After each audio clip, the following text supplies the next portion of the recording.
नेहरू जी ने किया, इस देश के लिए बहुत किया, और महान आदमी। और नेहरू को अगर कोई व्यक्ति गाली दे रहा है तो वो ऐतिहासिक मूर्ख है। हिंदुस्तान का इतना बड़ा मसीहा, आज के लोगों की तो क्या ताकत होगी। नेहरू के बारे में कुछ भी फैला लो आप यार, कुछ भी आप व्हाट्सएप यूनिवर्सिटी पे अपना सिलेबस भेजते रहो। वो आदमी जिसे नासिर टीटो दोनों सलाम करते थे, वो आदमी जिसे अमेरिका और रूस अपने खेमे में लेना चाहते थे। और जब मैं विदेश मंत्री बन गया तो एक दिन मैंने देखा कि गलियारे में टंगा हुआ नेहरू जी का फोटो का एक, मैंने कहा ये चित्र कहां गया? कोई उत्तर नहीं दिया। वो चित्र वहां फिर से लगा दिया गया। क्योंकि दोस्तों जब भारत आजाद हुआ था ना, 31 ईयर खाली लाइफ थी, एक एवरेज लाइफ थी। एक इंसान खाली 31 साल तक जीता था। 80% लोग ऐसे थे जो 2 समय का जिनको खाना तक नसीब नहीं होता था। 15% लोग खाली लिखना जानते थे और 20% लोग पढ़ना जानते थे, वो उनको लिखना नहीं आता था। इतनी बुरी हालत थी, इलिटरेसी एकदम चरम पे थी। हर तरफ जो थी वो एकदम बर्बादी फैली हुई थी। और आपको पता है, ये मैं आपको बताना चाहता हूं कि ब्रिटिशर जो थे और हर कोई इनफैक्ट पूरी दुनिया में, वो उनके स्टेटमेंट्स क्या होते थे कि भारत जो है वो आगे चल ही नहीं पाएगा, सस्टेन कर ही नहीं सकता। सबको पता था कि कुछ ही साल बाद भारत कोलैप्स कर जाएगा, इकोनॉमी पूरी की पूरी तरह कोलैप्स कर जाएगी। 90% इंपोर्ट बाहर से होते थे भैया। लेकिन जवाहरलाल नेहरू की नीतियों ने, उनकी नीतियों ने कमाल कर दिया और भारत को बहुत ऊपर पहुंचाया। और जिस समय भारत आजाद हुआ उसी समय चीन भी आजाद हुआ है, और चीन में सिंगल पार्टी सिस्टम था, लेकिन इन्होंने राजनीति में मल्टी पार्टी सिस्टम को एडॉप्ट किया। तो मल्टी पार्टी सिस्टम को हम कहेंगे बहुदलीय व्यवस्था जो है, मल्टी पार्टी सिस्टम। यही कारण है कि आज नेहरू ने उस जमाने में जो मल्टी पार्टी सिस्टम का इजाद किया, उसके कारण सत्ता में भारतीय राजनीति में जनता दल भी रहा, कांग्रेस भी रहा, बीजेपी भी सत्ता में है। और भारत के विभिन्न राज्यों में जो छोटे छोटे दलों की सरकार है, वो किसकी देन है? मल्टी पार्टी सिस्टम की। इसके माध्यम से लोकतंत्र मजबूत हुआ। नेहरू जी शानदार आदमी थे, और कोई भी शानदार आदमी जब इतने बड़े फैसले करेगा, तो जो आदमी आप सोच के देखिए 1947 से 64 17 साल पीएम रहा हो, 17 साल पीएम रहने वाला आदमी, वो भी जब देश बहुत कठिन दौर में था, उससे गलती तो होगी एक आध। His legacy on secularism, democracy, foreign policy, his prescription of socialism that some would argue led to license Raj. But remember, Nehru fought for India and became the Prime Minister of a country that had been subjugated and battered and looted for a century. Building an India out of that territory was no easy task, and he succeeded in making it a democracy. Every citizen in India above 18 could vote before the US. He ensured free and fair elections and made sure the army remained in civilian control. His true greatest gift was democracy, जो आजकल कुछ ज़्यादा ही हो रही है. This is too much of it. हम बड़े lucky आदमी थे सर कि 19 जो हमारी आजादी के बाद जो लीडरशिप हमें मिली, वो बड़ी समझदार लीडरशिप मिली। उसके पास विजन था, उसके पास समझ थी, और देश ने विकास के रास्ते पर कदम बढ़ाया। हम अनाज मांग रहे थे पूरी दुनिया से 1947 में, हमारे पास खाने को नहीं था। बहुत सारे लोग कहते हैं ना कि अरे नेहरू जी ने पटेल जी की सुनी नहीं, पटेल जी आर्मी लेकर जा रहे थे कश्मीर में। चले तो जाते, फिर आते कैसे? वो उसके पीछे यूनाइटेड स्टेट्स ऑफ अमेरिका बैठा हुआ था, $45 मिलियन दिया था मार्शल प्लान में, हमारे पास खाने को नहीं था। जैसे हमारे बहुत सारे भारत के लोग जो नेहरू के बारे में कुछ नहीं जानते, कुछ भी नहीं, वो एडविना माउंटबेटन के बारे में जानते हैं। ये नेहरू जी का चक्कर था एडविना माउंटबेटन से, और एडविना माउंटबेटन के कहने पे जो है उन्होंने कश्मीर दे दिया, सब एडविना ने करवाया था। तुम नेहरू के चौकीदार थे, देख रहे थे।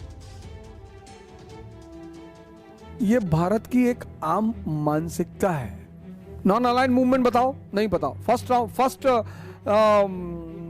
प्लान बताओ, 5 ईयर प्लान, नहीं पता। नेहरू की ट्राइबल पॉलिसी बताओ, नहीं पता। लेकिन ये पता है एडविना माउंटबेटन से रिलेशन है, उपलब्धि है भैया। जिस कौम ने पूरा भारत पर कब्जा किया, उस आदमी ने उस कौम की वॉइसरॉय की पत्नी फंसा ली। मूर्ख जो होते हैं, मूर्ख, वो दूसरे के जीवन पर बड़ा नजर रखते हैं। और कौन पार्टी, कौन सा दल, कौन सा नेता पिछले 30 साल नेहरू जी ने किया इस देश के लिए, बहुत किया। और महान आदमी। और नेहरू को अगर कोई व्यक्ति गाली दे रहा है तो वो ऐतिहासिक मूर्ख है, उससे बहस ही नहीं की जानी चाहिए। जो देश 1947 में कोई मान ही नहीं रहा था कि बचेगा ये देश। Sugar 800, BP 200, uric acid 20, triglyceride 500, उसी पे निमोनिया, कोरोना। लोग कह रहे थे बचेगा ही नहीं आदमी, ये देश बचेगा ही नहीं। ये स्थिति थी 1947 में भारत की, और वहां से वो आदमी निकाल कर लाया। में तो शायद भरोसा नहीं करेंगे। साउथ ब्लॉक में नेहरू जी का एक चित्र लगा रहता था। मैं आते जाते देखता था। नेहरू जी के साथ सदन में नोक झोंक भी हुआ करती थी। मैं नया था, पीछे बैठता था। कभी कभी तो बोलने के लिए मुझे वॉकआउट करना पड़ता था। लेकिन धीरे धीरे मैंने जगह बनाई, मैं आगे बढ़ा। और जब मैं विदेश मंत्री बन गया तो एक दिन मैंने देखा कि गलियारे में टंगा हुआ नेहरू जी का फोटो का एक। मैंने कहा ये चित्र कहां गया? कोई उत्तर नहीं दिया। वो चित्र वहां फिर से लगा दिया गया।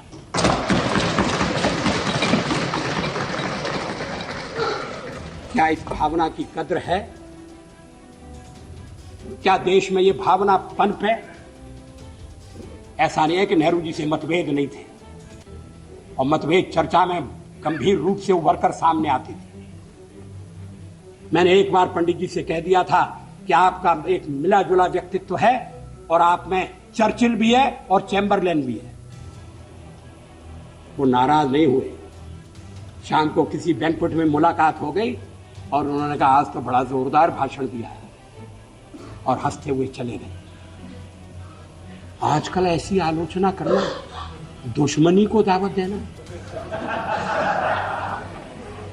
लोग बोलना बंद कर देंगे।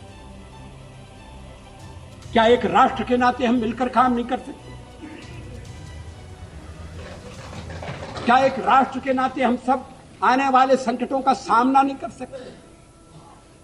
एक शताब्दी खत्म हो रही है, दूसरी शताब्दी दरवाजे पर खड़ी है। मैं ये नहीं मानता हूं कि नेहरू जी बहुत धोखेबाज किस्म के आदमी थे। नेहरू जी ने देश से दगा किया, ऐसी बकवास मैं नहीं मानता हूं।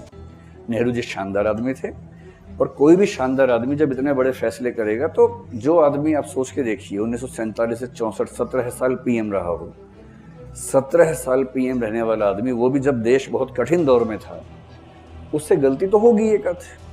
मैं ये मानता हूं कि कश्मीर के मामले में नेहरू से थोड़ी सी गलती हुई है, पर वो गलती इंटेंशनल थी, मैं ऐसा नहीं मानता हूं। मैं ये मानने से बचूंगा कि वो साजिश कर रहे थे भारत के खिलाफ। मैं कल्पना करता हूं कि नेहरू की जगह महात्मा गांधी होते भारत के प्रधानमंत्री, मेरा दावा है कि वो भी ऐसा ही करते। टैगोर होते तो 2 कदम और आगे बढ़ के कुछ करके आते। हाँ, पटेल होते तो शायद थोड़ा सा कुछ अलग फैसला होता, थोड़ा सा। ऐसा नहीं कि जमीन आसमान का चेंज आ जाता, थोड़ा सा अलग फैसला होता, क्योंकि पटेल की अप्रोच अलग थी। लेकिन इसका मतलब ये नहीं कि हम किसी अपने महान नेता की नीयत पर शक करने लगे। नीयत पर सवाल मत कीजिए, समझे कि उन्होंने ऐसा फैसला क्यों किया होगा, सिचुएशंस क्या थी। जिसने भी ठीक तरीके से पढ़ाई की होगी, थोड़ा सा भी समझा होगा भारत के इतिहास को, उनको पता होगा कि जवाहरलाल नेहरू एक बहुत ही जबरदस्त लीडर थे, और इनको आर्किटेक्ट ऑफ मॉडर्न इंडिया बोला जाता है। कि अगर जवाहरलाल नेहरू अपने रिफॉर्म्स को आगे लेके नहीं आते तो आज हमारी डेमोक्रेसी जो है वो इतनी ताकतवर नहीं होती, देश इतना ताकतवर नहीं होता। लगभग हर चीज आजादी के बाद, क्योंकि दोस्तों जब भारत आजाद हुआ था ना, 31 ईयर खाली लाइफ थी, एक एवरेज लाइफ थी। एक इंसान खाली 31 साल तक जीता था। 80% लोग ऐसे थे जो 2 समय का जिनको खाना तक नसीब नहीं होता था। सोचिए 100 में से 20 लोग खाली 2 समय तक का खाना खा पाते थे। 15% लोग खाली लिखना जानते थे, और 20% लोग पढ़ना जानते थे, वो उनको लिखना नहीं आता था। इतनी बुरी हालत थी, इलिटरेसी एकदम चरम पे थी।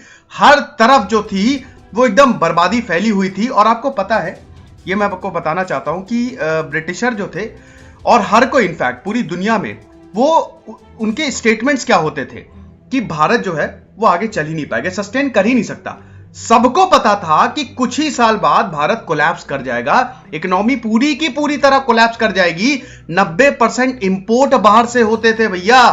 लेकिन जवाहरलाल नेहरू की नीतियों ने, उनकी नीतियों ने कमाल कर दिया और भारत को बहुत ऊपर पहुंचाया और इनकी डेथ के बाद इकोनॉमी फिर से थोड़ी सी डिक्लाइन पे चली गई। मैं बताना चाहता हूं, नेहरू ने एजुकेशन पे बहुत ज्यादा महत्व दिया और सरकारी स्कूलों को इन्होंने पूरा मॉडिफाई करने का एक जिम्मा ले लिया था। जवाहरलाल नेहरू जो उन्होंने पूरा मॉडल अपनाया था आजादी के बाद, उसको नेहरूवियन मॉडल बोलते हैं। 4 पिलर हैं, 4 डायमेंशंस हैं। सबसे पहले डेमोक्रेसी पूरी तरह से इंटैक्ट होनी चाहिए, सबको फ्रीडम दे दिया इन्होंने। Right to freedom, right to form association, right to speech, हर सब तरह का फ्रीडम इन्होंने दिया। ठीक है, जब हस्ताक्षर किए थे इन्होंने कानून पे तो इसमें ये पूरा खाका है। ठीक है भैया, फंडामेंटल राइट्स जो है वो कितने ज्यादा इंपॉर्टेंट है वो सभी को पता है। एक सेक्युलर स्टेट, हर धर्म, सारे रिलीजन को यहां पे इज्जत दी जाएगी। सोशलिस्ट स्टेट और नॉन अलाइनमेंट, जो सबसे बड़ी जीत थी जवाहरलाल नेहरू की। दोस्तों, सरदार वल्लभ भाई पटेल से ही मैं शुरू करना चाहूंगा, ठीक है, क्योंकि इसके बाद जो है वो हम इनके रिफॉर्म्स को देखेंगे। ऐसा बोला जाता है मीडिया में कि वल्लभ भाई पटेल और जवाहरलाल नेहरू में बहुत ज्यादा टसल थी और ये आरोप लगता है जवाहरलाल नेहरू ने वंशवाद को बहुत ज्यादा बढ़ावा दिया, क्योंकि उनकी बेटी इंदिरा गांधी, उसके बाद फिर उनके बेटे आए पॉलिटिक्स में। मैं आपको एक चीज बताना चाहता हूं, जीते जी जवाहरलाल नेहरू ने कभी भी इंदिरा गांधी को सदन का मुंह नहीं देखने दिया, पॉलिटिक्स से उनको दूर रखा। इंदिरा गांधी को प्राइम मिनिस्टर या लीडर जो है, उनको तो गूंगी गुड़िया बोला जाता था। जो प्राइम मिनिस्टर है वो कांग्रेस के लीडर्स ने ही बनाया। लाल बहादुर शास्त्री खींच के उनको पॉलिटिक्स में लेके आए, जवाहरलाल नेहरू ने नहीं किया था। जब सरदार पटेल की मृत्यु हुई थी, ठीक है, तो जवाहरलाल नेहरू ने उनके बच्चों का जिम्मा लिया था। बहुत चिंता होती थी सरदार वल्लभ भाई, क्योंकि बहुत दोस्त थे, दोनों भाई की तरह थे। नेहरू और पटेल दोनों भाई की तरह थे, ये जान लीजिए। ठीक है, ये जो प्रोपेगेंडा चलाया जा रहा है सारी पॉलिटिकल पार्टीज के द्वारा, नेहरू बेटर है कि पटेल बेटर है, ये सब बेकार है। रिसर्च करिए, पढ़िए। तो नेहरू, जब पटेल जी की मृत्यु हुई थी तो नेहरू ने, उनके बच्चों की बड़ी चिंता होती थी कि क्या होगा, तो नेहरू ने उनकी बेटी जो थी मणिबेन पटेल और उनके जो बेटे थे दया भाई पटेल, उनका जिम्मा लिया था। पॉलिटिक्स में मणिबेन पटेल और दया भाई पटेल को नेहरू ही लेके आए थे। सांसद भी बने थे दोनों, और मणिबेन पटेल तो प्रोविंशियल कांग्रेस की वाइस प्रेसिडेंट भी बनी थी। तो दोस्तों, ये बिल्कुल गलत है कि पटेल और नेहरू जी के रिश्ते बड़े करवाहट बड़े थे। जवाहरलाल नेहरू प्राइम मिनिस्टर, वो चाहते थे कि हर कोई साथ में आए, कोई भी यहां पे अछूता ना रहे। ठीक है, तो इसीलिए उन्होंने अपनी कैबिनेट में 5 नॉन कांग्रेस मेंबर्स को भी शामिल किया था, जिसमें श्याम प्रसाद मुखर्जी और BR अंबेडकर भी शामिल थे। वो नहीं चाहते थे कि कोई भी अछूता रहे। उनकी जो कैबिनेट थी वो रिप्रेजेंट करती थी मॉडर्न इंडिया को। उसमें सिख भी थे, उसमें मुस्लिम भी थे, पारसी, सिंधी, जो पूरी मिनिस्टर और नॉन कांग्रेस मेंबर भी थे। तो सबको साथ में लेके आए थे जवाहरलाल नेहरू, ये भी बता दूं। अब दोस्तों, मैं उस समय बताना चाहता हूं, भारत का 90% इंपोर्ट जो होता था वो बाहर से होता था। हर किसी ने कह दिया था 1947 के बाद कि भारत चलेगा ही नहीं, एकदम बर्बाद हो जाएगा। और सबने ये बोल दिया था, इंक्लूडिंग ब्रिटिशर्स, क्योंकि ब्रिटिशर तो सब कुछ ले गए थे, कुछ छोड़ा ही नहीं था भारत के पास। सोने की चिड़िया को पूरा लूट लिया था। जीडीपी नेगेटिव में चली गई थी दोस्तों भारत की उस समय। और एक और चीज बता दूं, एक टाइम पे एंशिएंट इंडिया में भारत की जीडीपी वो 20% से ऊपर थी, 25% से ऊपर थी। और जब भारत आजाद हुआ था तो सब कुछ लूट के ले गए थे ब्रिटिशर, और सबको पता था कि भारत जो है वो कोलैप्स कर जाएगा, लेकिन नहीं किया। जैसे ही नेहरू आए, जवाहरलाल नेहरू ने तुरंत उनको, देखिए, एक तो दूरदर्शी इंसान थे, तो जवाहरलाल नेहरू ने तुरंत इंडस्ट्रियलाइजेशन पे फोकस करना शुरू कर दिया। मिक्स्ड इकोनॉमी मतलब क्या है? प्राइवेट प्लस पब्लिक सेक्टर, ये दोनों साथ मिलकर काम करेंगे। तो यहां पे नेहरूवियन मॉडल ये कहता था कि हम एक मिक्स्ड इकोनॉमी अप्रोच लेके चलेंगे, इंडस्ट्रियलाइजेशन पे ज्यादा बढ़ावा देंगे, और सबसे इंपॉर्टेंट चीज, एक साइंटिफिक टेम्परामेंट रखेंगे। उस समय खाली मैन्युफैक्चरिंग सेक्टर था और एग्रीकल्चर सेक्टर था। तो इन दोनों को डेवलप करने के लिए ढेर सारे रिफॉर्म जो हैं वो स्टार्ट कर दिए, और विलेज को स्वायत्तता यानी कि इंडिपेंडेंस देनी भी स्टार्ट कर दी। पंचायती राज जो है वो एक बहुत ही एम्बिशियस प्रोजेक्ट था जवाहरलाल नेहरू का, कि विलेज को पूरी तरह से स्वायत्तता दे दो। बहुत ही इंपॉर्टेंट था। तो 1945 में वर्ल्ड वॉर 2 खत्म हो गया था। ठीक है, तो ये जो वर्ल्ड था ये 2 ब्लॉक्स में डिवाइड हो गया था। कौन कौन सा? रशिया, यूएसएसआर, मैं हमेशा रशिया बोलता हूँ, यूएसएसआर से आदत पड़ गई है मेरी, और यूएसए, ये दो सबसे इंपॉर्टेंट कंट्री बन के उभरे थे। बहुत ही चालाकी से जवाहरलाल नेहरू ने बोला कि हम दोनों के साथ नहीं जाएंगे, क्योंकि या तो देश यूएसएसआर के साथ जाते थे या तो देश यूएसए के साथ जाते थे। उन्होंने बोला हम थर्ड वर्ल्ड बनाएंगे, नॉन अलाइंड मूवमेंट। तो इसका मतलब भारत जो है, दिक्कत हो सकती थी भारत को, क्योंकि अगर वो यूएसएसआर के साथ जा रहा है तो यूएसए प्रॉब्लम करेगा, यूएसए के साथ जा रहा है तो यूएसएसआर प्रॉब्लम करेगा। तो उस समय तो दोनों ही कंट्रीज जो है वो भारत की मदद कर रही थी। तो भारत ने बड़ी चालाकी से, भैया इंपोर्ट वहीं से हो रहा था ना, जैसा कि अभी मैंने बताया कि 90% इंपोर्ट तो बाहर से होता था, और यूएसए और यूएसएसआर सबसे ताकतवर देश थे। बड़ी चालाकी से अपने आप को अलग किया और नॉन अलाइंड मूवमेंट बना लिया कोल्ड वॉर के टाइम में, ताकि फाइनेंशियल और टेक्निकल सपोर्ट दोनों ही जगह से मिलता रहे। इसी समय इन्हीं की ही रेन में, इन्हीं के ही मतलब प्राइम मिनिस्टर टेन्योर में Bokaro steel plant, Bhilai steel plant, के बड़े बड़े स्टील प्लांट ये सब डेवलप हुए। ठीक है, तो ये बहुत इंपॉर्टेंट था। अब दोस्तों हम देखते हैं कि जब तक इन्होंने इकोनॉमिक पॉलिसी इंप्लीमेंट की, 5 ईयर प्लान इंप्लीमेंट किया 1951 से, तब तक क्या क्या हुआ बताना चाहता हूं। इंडस्ट्रियल सेक्टर जो है वो 7.1% तक बढ़ा। ठीक है, कंज्यूमर गुड्स 70% तक बढ़ गए, इंटरमीडिएट गुड्स जो है वो 4 गुना ज्यादा बढ़ गए, इंपोर्ट आधा हो गया 1960 आते आते, और 1974 तक तो 9% रह गया था। और उसके बाद उस समय जो भारत में इतनी जो भुखमरी थी और काफी फूड शॉर्टेज रहती थी, इसको भी इन्होंने काउंटर किया। ठीक है, एग्रीकल्चर पे बढ़ावा दे देके, ये पहले थे जिन्होंने ये बोला था कि एग्रीकल्चर इनोवेशन के बगैर नहीं चलेगा। ट्रैक्टर, इलेक्ट्रिसिटी और नए वैरायटी ऑफ क्रॉप्स या सीड्स, इन सबको जब तक हम नहीं इंप्लीमेंट करेंगे तब तक एग्रीकल्चर, ये कृषि क्षेत्र जो है वो आगे नहीं बढ़ेगा। तो इन्होंने एग्रीकल्चर में भी इनोवेशन स्टार्ट कर दिया। भैया 1960s के ईयर में ग्रीन रेवोल्यूशन स्टार्ट हो गया था। दूसरी तरफ भारत की इकोनॉमी तेजी से आगे बढ़ रही थी। क्यों? क्योंकि जवाहरलाल नेहरू की जो पॉलिसीज थी वो बहुत ही फेवरेबल थी हर किसी के लिए। इनोवेशन लो एग्रीकल्चर सेक्टर में, ट्रैक्टर, इलेक्ट्रिसिटी, ट्यूबवेल्स, इन सब का यूज जो है वो बढ़ाओ। और दोस्तों उस समय जमींदारी सिस्टम बहुत ही खतरनाक था, पूरा चूज किया था सबको। ठीक है, देखिए क्या होता था कि बड़े बड़े लैंड ओनर्स थे, लैंड लॉर्ड्स थे, ये फ्यूडलिज्म था, ये गुप्ता एरा में स्टार्ट हुआ था। मैंने बताया था ना अपने गुप्ता लेक्चर में कि वहां से ये स्टार्ट हुआ था। फ्यूडलिस्ट मतलब लैंड ग्रांट्स उस समय स्टार्ट हो गया था, और उसके बाद ये जमीन के जो मालिक है ये बड़े अमीर अमीर लोग बन जाते थे और ऐसा एक्सप्लॉयटेशन करते थे स्मॉल फार्मर्स का कि उनकी तो बैंड बच जाती थी। तो नेहरू ये समझ गए थे बहुत ही जल्द कि अगर एग्रीकल्चर, भैया एग्रीकल्चर कहां पे होगा जब जमीन होगी, अब जमीन ही नहीं है अगर किसान के पास, तो वो कहां से खेती करेगा। तो इन्होंने क्या किया कि ये जो फ्यूडलिस्ट सिस्टम है इसको खत्म करने का पूरी तरीके से प्रयास करना शुरू कर दिया। तो ढेर सारे कल्टीवेशन और इरिगेशन प्रोजेक्ट्स भी लगाए गए। उसमें दामोदर और बीस वैली प्रोजेक्ट, ये बहुत ही इंपॉर्टेंट 2 प्रोजेक्ट है। अब ये दोस्तों इरिगेशन प्रोजेक्ट्स थे, ठीक है, और ये अल्टीमेटली एग्रीकल्चर को हेल्प करने वाले थे, और इससे कृषि क्षेत्र बहुत आगे बढ़ा। भारत में कई इतना भयानक आजादी के बाद कभी फैमाइन नहीं आया कि मतलब सब एकदम भूखे मर रहे हैं, ठीक। लेकिन यहां पे हम स्वायत्त होने लगे थे। वीट एंड राइस का प्रोडक्शन अब एकदम से बढ़ने वाला था, और ग्रीन रेवोल्यूशन ने तो फिर कमाल ही कर दिया। डोमेस्टिक पॉलिसीज पे आते हैं दोस्तों। 1947 में भारत आजाद हुआ, आपको पता ही है 565 रियासतें थी। बहुत मुश्किल काम था, लेकिन सरदार वल्लभ भाई पटेल क्या होम मिनिस्टर थे दोस्तों, क्या जबरदस्त उनकी पर्सनैलिटी थी। एक नामुमकिन सा काम उन्होंने मुमकिन कर दिया, सारी स्टेट्स को इंटीग्रेट कर दिया। नेहरू जी का पूरा सपोर्ट था, सरदार पटेल को फुल हैंड था। कुछ चीजों में मतभेद था, लेकिन जैसा कि मैंने बताया कि अगर नेहरू पूरी तरह से काम को रोक देते तो क्या सरदार वल्लभ भाई पटेल अपना काम कर पाते? नहीं कर पाते ना। सरदार वल्लभ भाई पटेल ने बहुत ही एफिशिएंटली इन चीजों को मतलब इंटीग्रेट करने में वो सारी स्टेट्स को कामयाब हो गए थे। तो नेहरू और सरदार पटेल दोनों ने मिलकर काम किया था दोस्तों। तो दोस्तों ऐसा है ना कि ये जो है साइंस पे बहुत ज्यादा भरोसा करते थे, और नेहरू का खुद भी एक साइंटिफिक टेम्परामेंट भी था। तो वो चाहते थे कि, उनको खुद भी पता था कि जब तक साइंस नहीं बढ़ेगी तब तक कुछ नहीं होना है। IITs, AIEEE का NIT दोस्तों, IIT और NIT national institute of technology और Indian institute of technology engineering के 2 सबसे इंपॉर्टेंट कॉलेज है।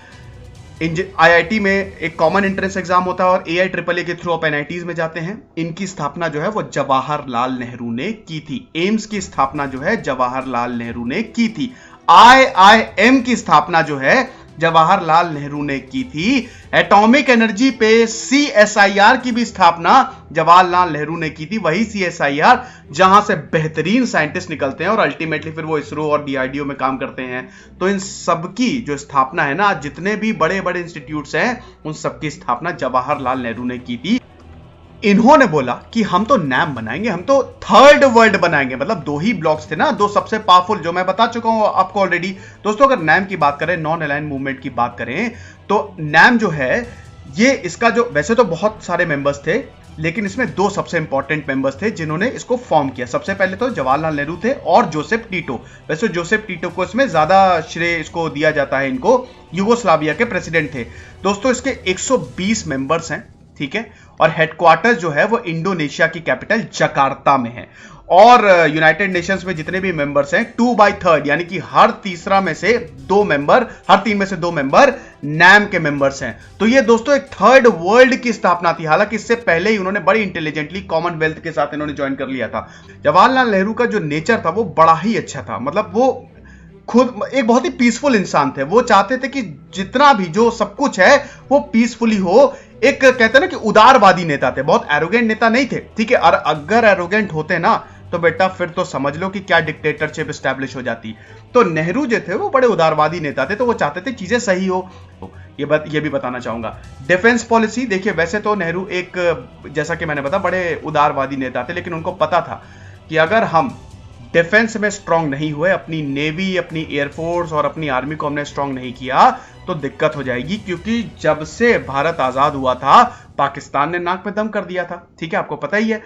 तो नेहरू ने न्यूक्लियर डेवलपमेंट प्रोग्राम जो है ना वो तभी से ही स्टार्ट कर दिया था। उन्होंने डॉक्टर होमी जे भाभा को बुलाया था और उसके बाद फिर एटॉमिक एनर्जी कमीशन बनाई थी और बोला था कि आप न्यूक्लियर फिजिसिस्ट हैं, आप ये सब देखिए, बाकी ये जो इंटरनेशनल रिलेशंस है ये मुझ पे छोड़ दीजिए।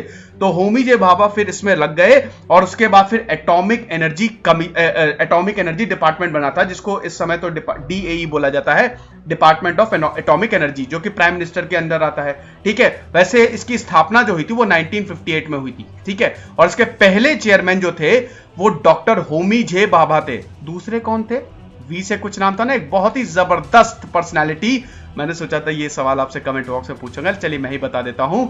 विक्रम साराभाई, वही जो APJ अब्दुल कलाम को मेन स्ट्रीम साइंस में लेके आए थे।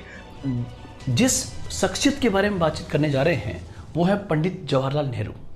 और निश्चित रूप से पंडित जवाहरलाल नेहरू का भारत के राष्ट्रीय आंदोलन में, स्वतंत्रता संग्राम के अंदर, कांग्रेस के अधिवेशनों के अंदर, आर्थिक योजनाओं को तैयार करने के अंदर, अंतर्राष्ट्रीय स्तर पर भारत को रखने के में, समाजवाद को एक नए रूप में लाने में, भारत की विदेश नीति को तैयार करने में, पूर्ण स्वराज की घोषणा करने में, पूर्ण स्वराज का इम्प्लीमेंटेशन करने में और राजनीति के अंदर विरोध की ऐसी भावना कि अगर जनता के हित में अपने पिता का भी विरोध करना पड़े तो उसका भी विरोध किया जाए, ऐसे विचार रखने वाले।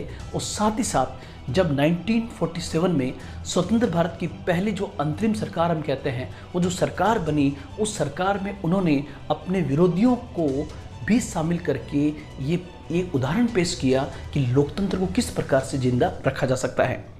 इस प्रकार नेहरू में बहुत सारी काबिलियत थी कि 1922 दिसंबर में जब CR दास के प्रस्ताव को स्वीकार नहीं किया गया और 1923 में उन्होंने स्वराज पार्टी के नाम से एक नई पार्टी बना ली, जिसमें दो लोगों की भूमिका थी, CR दास की और मोतीलाल नेहरू की। उस समय नेहरू ने, मतलब जवाहरलाल नेहरू ने अपने पिता मोतीलाल नेहरू का साथ नहीं दिया बल्कि गांधी का साथ दिया। 1929 में कांग्रेस का वार्षिक अधिवेशन जो है, कांग्रेस का जो वार्षिक अधिवेशन है, ये वार्षिक अधिवेशन लाहौर में हुआ। लाहौर में रावी नदी के तट पर हुआ था, इसलिए काफ़ी फेमस है। और इसी रावी नदी के तट पर हुआ था। तो इसी अधिवेशन में पहली बात तो इसकी अध्यक्षता किसने की, तो आप लोग ध्यान रखना, इस अधिवेशन की अध्यक्षता पंडित जवाहरलाल नेहरू ने की। और पंडित जवाहरलाल नेहरू ने जब इसकी अध्यक्षता की तो इन्हीं की अध्यक्षता में घोषणा हुई कि अब कांग्रेस का लक्ष्य भारत को पूर्ण स्वराज दिलाना है, और पूर्ण स्वराज का मतलब होगा फुल इंडिपेंडेंस। मतलब आप देखिए कि भारतीय राष्ट्रीय आंदोलन में भारतीय राष्ट्रीय कांग्रेस, इंडियन नेशनल कांग्रेस, जो पूर्ण स्वराज की घोषणा 1929 में करती है लाहौर में, उसकी अध्यक्षता किसने की थी और कांग्रेस को इस प्लेटफॉर्म पर लेकर कौन आया? तो यहां पर निश्चित रूप से जवाहरलाल नेहरू थे। और ध्यान रखना, 1 साल पहले डोमिनियन स्टेटस की मांग की है मोतीलाल नेहरू ने, और जस्ट 1 साल बाद बेटे ने विपरीत कदम उठाया और कहा डोमिनियन स्टेटस नहीं, अब भारत को पूर्ण आजादी चाहिए, पूर्ण स्वराज की घोषणा होगी।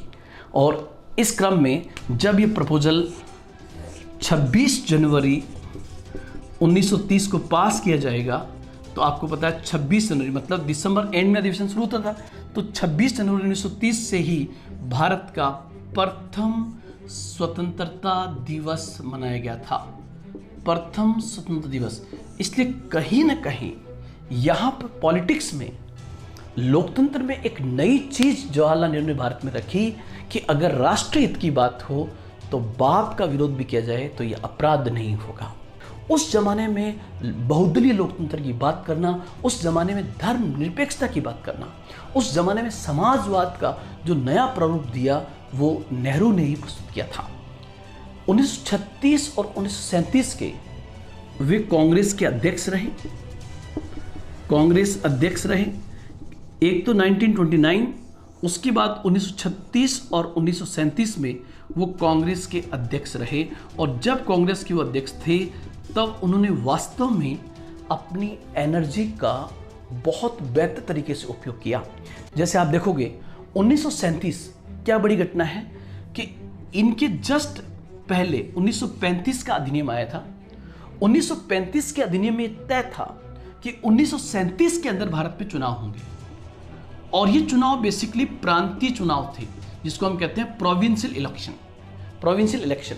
तो उसकी तैयारी नेहरू ने अपने 2 साल के कार्यकाल में की, और उसका नतीजा यह था कि 1937 के जो प्रांतीय चुनाव हुए, उन प्रांतीय चुनाव में नेहरू ने 11 प्रांतों में से 11 प्रांत जो ब्रिटिश भारत में थे, 11 प्रांतों में से 8 प्रांतों में वो कांग्रेस की सरकार बनाने में सफल रहे।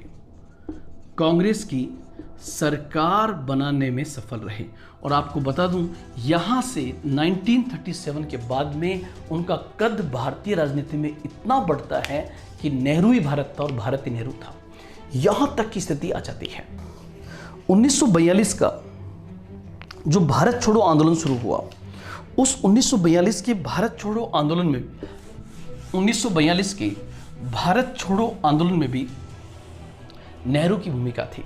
और यहां तक कि 1942 के भारत छोड़ो आंदोलन के दौरान ही गांधी से जब किसी पत्रकार ने पूछा कि आगामी आपका उत्तराधिकारी कौन हो सकता है, तब उन्होंने नेहरू की तरफ इशारा कर दिया था।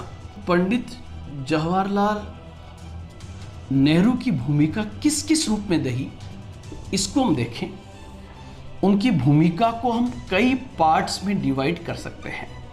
उनकी जो भूमिका रही, उस भूमिका को हम कई पार्ट्स में डिवाइड कर सकते हैं। वो भूमिका किस किस रूप में रही, तो सबसे पहले आप देखिए, सबसे पहली भूमिका उनकी रही राष्ट्रीय आंदोलन में। तो पहली भूमिका मैंने आपको अभी जो समझाया पूरा, ये राष्ट्रीय आंदोलन का ही पार्ट था कि किस प्रकार उन्होंने डिसीजंस लिए, पूर्ण स्वराज की घोषणा की, जो लीडरशिप दी है, वो वाला पार्ट।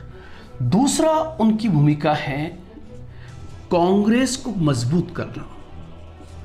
तो उन्होंने 1929, 1936, 1937 में जिस प्रकार से अपनी भूमिका अदा की, उससे उन्होंने कांग्रेस को आम कार्यकर्ताओं की पार्टी बनाने में अपना रोल अदा किया। तीसरा होगा पीएम पद के रूप में। पीएम पद के रूप में उनकी भूमिका रही, जो लगभग 17 साल तक थी, और उस 17 साल में उन्होंने काफ़ी कुछ किया भी। एक आपको ध्यान होगा कि उन्होंने वे जब तक रहे तब तक विदेश मंत्री भी रहे, तो भारतीय विदेश नीति को बनाने में जवाहरलाल नेहरू की बहुत बड़ी भूमिका मानी जाती है। और वर्तमान में ऐसे कई सिद्धांत हैं जो नेहरू नीति है। जैसे आप देखोगे विदेश नीति को हम देखें तो सबसे पहले उन्होंने उस समय जब भारत आज़ाद हुआ तब दुनिया 2 गुटों में बटी हुई थी। उन्होंने किसी भी गुट में शामिल न होकर गुट निरपेक्षता की एक नई नीति का आगाज किया, जिससे नेम जैसा संगठन अस्तित्व में आया। तो गुट निरपेक्षता का सिद्धांत जो है, जो आज भी हमारी विदेश नीति का एक इंपॉर्टेंट पिलर है, ये किसका दिया हुआ है? उत्तर होगा पंडित नेहरू का। इसी प्रकार दूसरा जो है नंबर 2 फॉरेन पॉलिसी में साम्राज्यवाद का विरोध करना, अगेंस्ट द इंपीरियलिज्म। जो साम्राज्यवाद का विरोध किया है, साम्राज्यवाद विरोधी नीति का विरोध करना, ये दूसरा पॉइंट होगा। एक आपको पता है कि जब 1947 में भारत आज़ाद हुआ तो उससे पहले ही भारत ने केवल अपनी आज़ादी की मांग नहीं की, बल्कि गांधी और नेहरू के नेतृत्व में यहां तक ये मांग होने लग गई थी क्या कि यूरोपियन शक्तियां, साम्राज्यवादी शक्तियां तमाम उपनिवेशों को आज़ाद करें। मतलब ये कहीं ना कहीं उपनिवेशवाद के भी विरोधी थे। इसलिए भारतीय विदेश नीति में जो उपनिवेशवाद का भाव आता है, उपनिवेशवाद विरोधी भाव जो आता है, उसके भी पुरोधा जो है वो बेसिकली जवाहरलाल नेहरू ही थे। इसी प्रकार से उन्होंने भारतीय विदेश नीति के माध्यम से भारत में जो समाजवाद का नया रूप लेके आए, लेफ्टिस्ट का, वो भी कहीं न कहीं भारतीय राजनीति में पंडित जवाहरलाल नेहरू की भूमिका वहाँ पर माने जाती है। एक आप देख रहे हो, आप अमेरिका में नस्लवाद के कारण काफ़ी दंगे अभी हुए लेटेस्ट इसी महीने के अंदर, और उस समय तो काले गोरे का भेद बहुत ज़्यादा था। इसलिए पंडित नेहरू ने नस्लवाद का भी विरोध किया, कि नस्लवाद के आधार पर किसी प्रकार का भेदभाव नहीं होना चाहिए, या मैं कह दूं नस्लवादी नीतियों का उन्होंने विरोध किया। अगर राजनीति में, पॉलिटिक्स में, तो जिस समय भारत आज़ाद हुआ उसी समय चीन भी आज़ाद हो रहा है, और चीन में सिंगल पार्टी सिस्टम था, लेकिन इन्होंने राजनीति में मल्टी पार्टी सिस्टम को एडॉप्ट किया। तो मल्टी पार्टी सिस्टम को हम कहेंगे बहुदलीय व्यवस्था जो है, मल्टी पार्टी सिस्टम। यही कारण है कि आज नेहरू ने उस जमाने में जो मल्टी पार्टी सिस्टम का इजाद किया, उसके कारण सत्ता में भारतीय राजनीति में जनता दल भी रहा, कांग्रेस भी रहा, बीजेपी भी सत्ता में है, और भारत के विभिन्न राज्यों में जो छोटे छोटे दलों की सरकार है वो किसकी देन है? मल्टी पार्टी सिस्टम की। इसके माध्यम से लोकतंत्र मजबूत हुआ। सबसे बड़ी बात कि जब 1947 में जो सरकार बनी, उस सरकार में इन्होंने अपने विरोधियों को सत्ता में शामिल करके लोकतंत्र का नया एग्जाम्पल पेश किया। तो एक पॉइंट और होगा, अपने विरोधियों को कैबिनेट में शामिल करना। जैसे आपको पता है कि भारतीय राजनीति में उस समय अगर हम कानून की बात करें तो डॉक्टर भीमराव अंबेडकर के सामने कोई टिकता नहीं था। वो भारतीय राजनीति में सबसे बड़े एक्सपर्ट थे लॉज के, और नेहरू इस बात को जानते थे। लेकिन नेहरू और भीमराव अंबेडकर के बीच में बनती नहीं थी, लेकिन फिर भी उन्होंने राजनीति में एग्जाम्पल पेश किया कि कानून मंत्री भारत के भीमराव अंबेडकर साहब बनेंगे, क्योंकि उनसे बेहतर कोई नहीं जानता है। इसी प्रकार आप देखिए, जनसंघ में श्यामा प्रसाद मुखर्जी का बहुत बड़ा स्थान है, लेकिन श्यामा प्रसाद मुखर्जी को भी कैबिनेट में शामिल किया गया था। हालांकि बाद में उन्होंने कुछ कारणों से इस्तीफा दे दिया था। तो यहाँ पर यह भी ध्यान रखना, विरोधियों को कैबिनेट में शामिल करना, ये उनके लोकतंत्र को जिंदा रखने का एक गुण है। इसी प्रकार से आप देखोगे कुछ और, सार्वभौमिक वयस्क मताधिकार, यूनिवर्सल वोटिंग राइट। उस समय भारत में भारतीय समाज बहुत सारे वर्गों में बटा हुआ था, ब्राह्मण, क्षत्रिय, वैश्य, शूद्र, पुरुष, महिला, ग्रामीण, शहरी, दलित, एससी, एसटी, ओबीसी, मुस्लिम, सिख, ईसाई, पारसी, शिक्षित, अशिक्षित। लेकिन यहाँ पर हमारे नेताओं की काबिलियत थी कि सभी को वोटिंग का अधिकार मिला। उसमें चूंकि सत्ता उस समय नेहरू जी के पास में थी, कांग्रेस पार्टी के पास में थी, तो हम ये जो पॉइंट है उनको देंगे कि उनके कार्यकाल में ऐसा हुआ। इसके बाद अगर हम देखें इकोनॉमिक्स पॉलिसीज़ के अंदर, तो आप लोग ध्यान रखना कि जब 1938 में कांग्रेस के अध्यक्ष सुभाष चंद्र बोस थे, तो उस समय एक नेशनल प्लानिंग कमेटी बनी थी। कब? 1938 के अंदर। 1938 में नेशनल प्लानिंग कमेटी बनी थी। उस समय अध्यक्ष कौन थे? सुभाष चंद्र बोस। उस समय 1938 में नेशनल प्लानिंग कमेटी के अध्यक्ष जो है वो बेसिकली किसको बनाया गया था? तो जवाहरलाल नेहरू को बनाया गया था। मतलब अध्यक्ष कांग्रेस के सुभाष बाबू थे और राष्ट्रीय योजना समिति का अध्यक्ष जवाहरलाल नेहरू को बनाया गया था, ताकि वो आर्थिक योजना को तैयार कर सके कि भारत की रूपरेखा आर्थिक दृष्टिकोण से किस प्रकार से तैयार होगी। इसी प्रकार आपको पता है कि इकोनॉमिक के अंदर ही आप रख सकते हो, इन्हीं के कार्यकाल में भारत में बड़े बड़े हॉस्पिटल्स जैसे एम्स की आप बात कर सकते हो, चाहे एम्स हो, चाहे आईआईटी हो, चाहे आईआईएम हो, और चाहे कुछ और जैसे एनआईटीज हैं, इन सब की स्थापना भी नेहरू के समय हुई थी।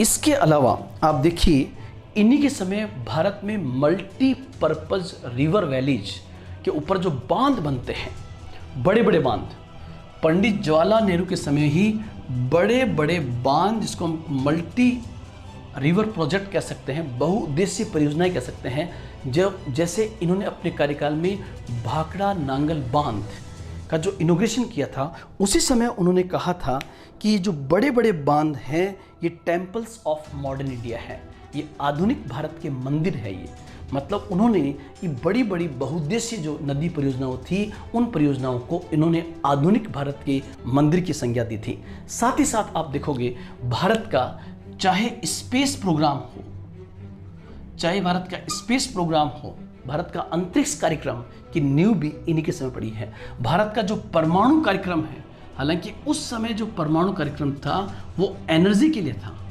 जो परमाणु कार्यक्रम है उसकी नींव भी नेहरू के समय रखी गई थी। तो ये बिंदु भी आप इसमें ध्यान में रखोगे। इसके अलावा पॉलिटिक्स में आप देखिए, समाजवाद, धर्मनिरपेक्षता, पंथ निरपेक्षता, उपनिवेशवाद का विरोध, सार्वभौमिक वयस्क मताधिकार जैसे अनेक अधिकार जो है वो बेसिकली पंडित जवाहरलाल नेहरू के कार्यकाल में ही प्रदान किए गए थे। और हालांकि उसमें और भी लोगों की भूमिका है, लेकिन चूंकि ये प्रधानमंत्री थे, विदेश मंत्री थे, कांग्रेस के सर्वेसर्वा थे, इसलिए इनकी भूमिका और अधिक अहम हो जाती है। अब फाइनली एनालिसिस, ध्यान रखना कि भारतीय राजनीति में नेहरू की उपलब्धियों को, उनके द्वारा तैयार किए गए पिलर्स को, साइंस एंड टेक के क्षेत्र में एम्स, एनआईटी, ये सब चीज़ों संस्थाओं की स्थापना, भारत में लोकतांत्रिक संस्थाओं की स्थापना, मल्टी पार्टी सिस्टम को इस्टेब्लिश करने, भारतीय राजनीति को आगे ले जाने, भारत में जिस समय सांप्रदायिकता चरम पर थी, उस समय सांप्रदायिक सद्भाव को स्थापित करने में, धर्मनिरपेक्षता को स्थापित करने में, समाजवाद के एक नए रूप को लाने में, गांधीवादी मूल्यों को स्थापित करने में, मल्टी पार्टी सिस्टम को अडॉप्ट करने में कहीं न कहीं भारतीय राजनीति में नेहरू की भूमिका रही।